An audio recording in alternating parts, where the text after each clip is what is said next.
Hello and welcome back to the European Parliament in Brussels for the second part of Talking Europe. And my guest today is Martin Schulz, is the chairman of the Alliance of Socialists and Democrats in the European Parliament. A German politician is widely expected to succeed the current president of the European Parliament, Jerzy Buzek, when he steps down in early 2012. Mr. Schulz, welcome.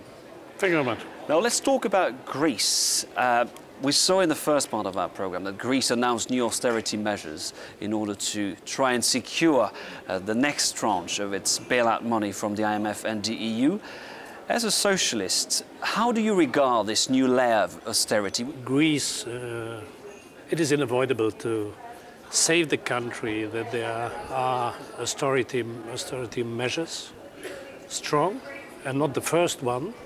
But it is unavoidable, but it is not sufficient. What we need are investments in growth and jobs in the country, a reason why we as socialists ask for Euro bonds and for relaunching an investment program in the country, because only austerity measures are for sure not sufficient and meaningful.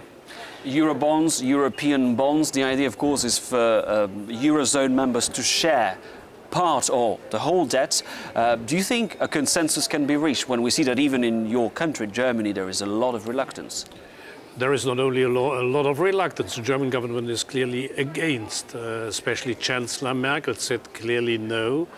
And this is a little bit strange because Minister of Finance Schäuble is in favor, the Prime Minister of Luxembourg, for sure not suspicious to be a radical socialist against the financial system. Jean-Claude Juncker in this country is in favor. So for the time being, it's very difficult to come to a common solution and to have a compromise. But I will not exclude that under the pressure of the reality that we must invest in growth in such countries like Greece, and not only Greece, also Portugal, Spain or Italy, to relaunch economic growth, we need investments, and to finance the investments, we think that Euro bonds... And why is it you think Euro bonds can be a solution? Because it is a possibility for those countries who have a lot of difficulties to get money on the financial markets today. Money with interest rates they can pay. This is a possibility to get money. It is for sure to share the possibilities of strong countries in the Eurozone with those who are weaker. It is a question of solidarity, and I understand those on the other side of the political spectrum who have a more exclusively economic view, who say this is pure social democracy, and our answer is yes. But what do you respond to your fellow Germans who say we don't want to share the toxic debt of the Greeks and potentially of the Italians, we don't want to share their weaknesses? This is a very interesting question, and I will answer you immediately to your question, wishing that Angela Merkel would explain to the Germans with the same words why she is sharing our view that we must support Greece. Germany has 35% of its GDP coming from the export. 60% of these exports are going to the European Union, 40% to the Eurozone. A country which is depending, as Germany is, from the export should stabilize the markets to which our exports are going. And therefore, it's our best interest, in our own interest, to stabilize not only Greece, especially other countries. We have one G8 country which is really threatened in the moment, this is Italy. And therefore, Germany is well advised to react. The German government should react to the feeling. I understand the feeling of people who ask me also as a European parliamentarian why I should pay. And my answer is, as I said, because it is our interest, but ordinary people are right. They should not pay alone. We must include those who caused the crisis in which we are living today. Banks, assurance company, speculative funds to participate in the solution, and therefore we are in favor of a financial transaction tax. And banks might have to be recapitalized in the coming months, though our politicians still deny it. How are you going to explain to taxpayers that once again they have to bail out banks while they don't see what was promised, i.e. the so-called moralization of the financial system? One of the explanation and one of the answers, for sure not satisfying the taxpayers, is that Europe is led in the wrong direction. But As a Social Democrat here in the European Parliament, I must tell we have, for the time being, 4 out of 27 heads of states and governments in the European Union. Europe is governed by a center-right-wing overwhelming majority, not listening since years to what we are asking. We ask that after the crisis of 2008 and 2009, where we all thought that the primacy of politics, of governments, of democratic institutions came back, and the banks were saved by measures taken by the countries, would lead to a reversed situation, that the image, it is the economy deciding and not democratic elected institutions, could be corrected. And what are we saying? What we see today is the necessary consequences were not taken. And therefore I understand taxpayers who say, I'm not prepared to do it once more, but I fear it is unavoidable to stabilize the system to avoid a complete crash. Now, you seem to believe that Greece can still be saved through, as you said, a mix of austerity and measures that would encourage growth. However, though, some analysts are saying that Greece is doomed and that the only solution is what they call an orderly default. What do you think about that? I think this is wrong. And I think the answer why it is wrong is quite easy. French banks who are involved in the debt crisis in Greece. A default of Greece will affect immediately the French banking system. I fear that with the necessary intervention of the French budget, public budget, and the state intervention which leads to burden for the budget, will lead to a downgrade of France. And the downgrade of France will affect immediately also Germany. So the domino effect must be avoided, and therefore I think Greece must be saved, and I think it is possible. Greece needs more time and lower interest rates. That's what we did. It is a kind of restructuring, I know, and we should be open. But you're confident that Greece will pay back every penny, I should say every cent? If we give fair chances to them, longer time to pay back and interest rates they can pay, then I think yes. Another option put forward, including by some officials in your country, Germany, is to allow Greece to temporarily leave the Eurozone in order to devalue its way into recovery. Is this possible or pure fantasy? These are so-called experts who give us the advice. I put the question always, which kind of expertise they have. That means that we partially should reintroduce the Greek drachma. And then the 350 billion euros sovereign debt of Greece to French and German banks are paid not in euros, not in British pounds, not in dollar, they are paid in drachma. I think I must not continue because everybody can imagine what does it mean. It is the same thing I described in answering to your previous question. It is the domino effect, so that's no solution. Now, Martin Schulz, there was some good news for the left last week when Helle Thorning-Schmidt won the election in Denmark. She represents, of course, the left Social Democrats in a country that was dominated by right-wing parties for over a decade. We're going to talk about what this could potentially mean for the left across Europe. But first, let's have a look at who is Helle Thorning-Schmidt. Helle Thorning-Schmidt is set to become the first female Prime Minister of Denmark. This month, the 44-year-old led the country's centre-left party to a narrow victory. So what led her to this pivotal moment? Thorning-Schmidt studied political sciences and worked as a consultant for Danish trade unions. In 1996, she married Stephen Kinnock, son of the former British Labour Party leader Neil Kinnock. 3 years later, Thorning-Schmidt began one term as a member of the European Parliament. But it was in 2005 that her career really took off, and she was elected head of the Social Democrats. But she's not short of detractors. Critics call her Gucci Helle, a reference to her expensive taste in designer clothes.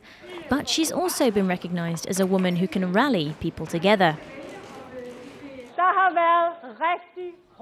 The road was long. There were difficult moments. We struggled. But tonight we showed that the Social Democrats once again are a great power. The Red Bloc finally succeeded in taking on the might of the right, who have dominated Danish politics for 10 years. I'll give the keys to the State Ministry, and I want to say, dear Helle, take care of the keys because they're not for keeps. The comment may have been intended as a joke, but it reflects the serious schisms of the left, made even more apparent during disagreements in the legislative campaign. Analysts say there'll be no fundamental changes in policy, but Thorning-Schmidt has said modifications to the country's immigration policy will take place.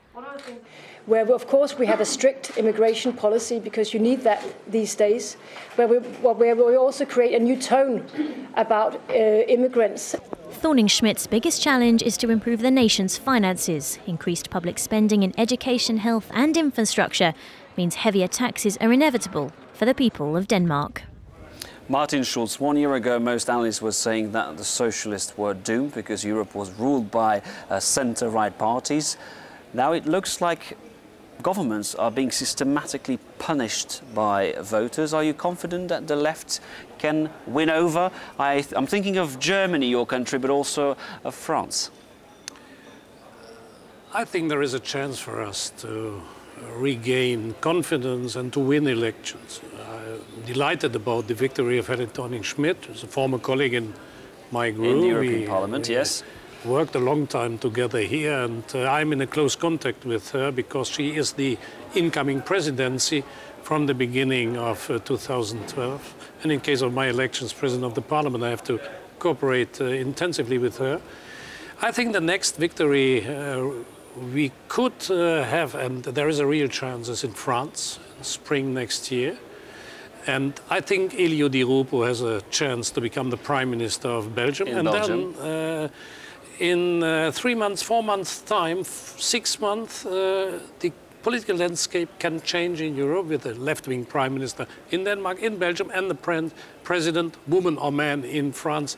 From our political family, yes, there is a chance to get back Let's talk about power in Europe. Italy. The current Prime Minister, Silvio Berlusconi, is embroiled in a new sex scandal which has weakened his position. I don't know if it's a direct result, but the sovereign debt of Italy was downgraded this week, and some say there are political reasons for that decision. Do you think it's time for Mr. Berlusconi to go? Yeah, this is my opinion since a very long time, and I belong to those who expressed it here in the Parliament already 8 years ago. That he should leave. And he is, I think, a problem for the country. Since 2 years, the country, the Parliament and the government as a whole is dealing not with the sovereign debt crisis, but with the crisis of the Prime Minister. One motion of confidence followed by another one, with doubtful measures to win majorities, only to avoid that this man is followed by the juridical system in the country, and not only in the country, in foreign countries as well. So I think Silvio Berlusconi is a burden for Italy, and it's up to the Italian Parliament to solve the problem. Let's move to another story now. As Palestinian leaders are pushing for the recognition of a Palestinian state by the UN, once again we saw that Europeans failed to speak with one voice. Once again we saw Europeans very divided on the issue. Why is Europe once again divided? What should a common position have been?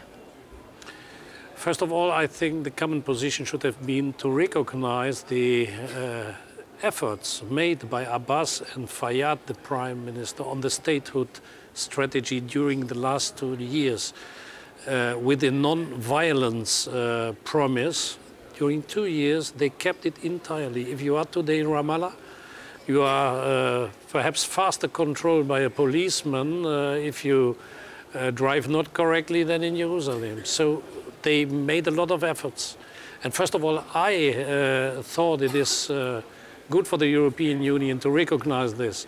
I was astonished that the German government took so fast, without consulting the European partners, the position to say no to whatever, even a long time before Abbas announced what he will really ask to the United Nations General Assembly.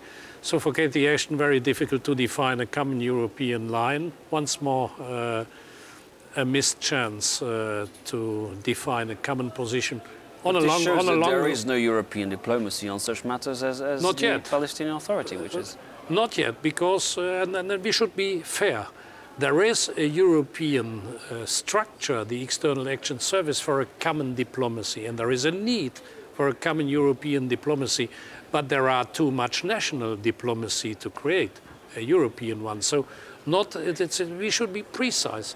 We blame very fast the European Union by saying there is no European diplomacy. Let's say there is too much national diplomacy, which is damaging the chances of the European Union.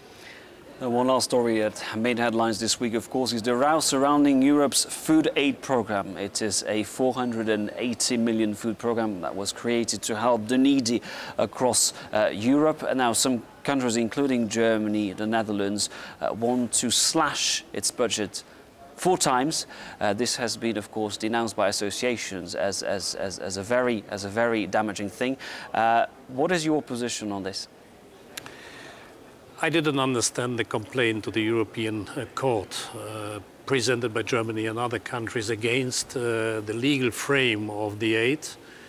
Okay, they got the judgment of the court that it is not correct and not compatible with European rules.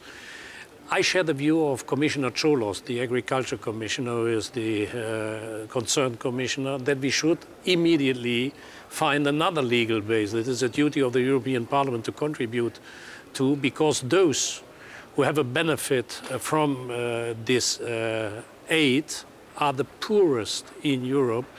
And I think the basis of the European Union is the spirit of solidarity. And for a country like Germany, a rich country like my country, it is really not a problem to stick to the promise that Europe is solidar with those who need the solidarity. Therefore, let's find another solution. Martin Schulz, Chairman of the Alliance of Socialists and Democrats in the European Parliament, thank you very much. Thank you. And thank you for watching this edition of Talking Europe from the European Parliament in Brussels. From all of us here, goodbye.